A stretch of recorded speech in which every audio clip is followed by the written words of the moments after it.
આયાતી ઉમેદવારને કોંગ્રેસે વિસાવદરની ચૂંટણીમાં મુદ્દો બનાવ્યો છે। ત્યારે આવો જાણીએ ત્રણેય ઉમેદવારો મૂળ ક્યાંના વતની છે।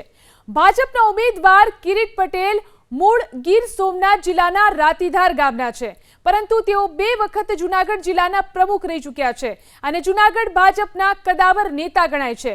તો આપના ઉમેદવાર ગોપાલ ઇટાલિયાની વાત કરીએ। ગોપાલ ઇટાલિયા મૂળ બોટાદ જિલ્લાના છે અને હાલ સુરતમાં રહે છે, જે આપના પ્રદેશ પ્રમુખ પણ રહી ચૂક્યા છે। જ્યારે કોંગ્રેસના ઉમેદવારની વાત કરીએ તો નીતિન રાણપરિયા જૂનાગઢ જિલ્લાના જ વતની છે। નીતિન રાણપરિયા ભેંસાણથી આવે છે, એટલે જ નીતિન રાણપરિયાએ આયાતી ઉમેદવારના મુદ્દાને જનતા સમક્ષ લઈ જઈ અને મત માંગવાના શરૂ કર્યા છે। ભાજપના ઉમેદવાર કિરીટ પટેલ મૂળ ગીર સોમનાથ જિલ્લાના રાતીધાર ગામના છે, પરંતુ તેઓ 2 વખત જૂનાગઢ જિલ્લાના પ્રમુખ રહી ચૂક્યા છે અને જૂનાગઢ ભાજપના કદાવર નેતા ગણાય છે। તો આપના ઉમેદવાર ગોપાલ ઇટાલિયાની વાત કરીએ। ગોપાલ ઇટાલિયા મૂળ બોટાદ જિલ્લાના છે અને હાલ સુરતમાં રહે છે, જે આપના પ્રદેશ પ્રમુખ પણ રહી ચૂક્યા છે। જ્યારે કોંગ્રેસના ઉમેદવારની વાત કરીએ તો નીતિન રાણપરિયા જૂનાગઢ જિલ્લાના જ વતની છે।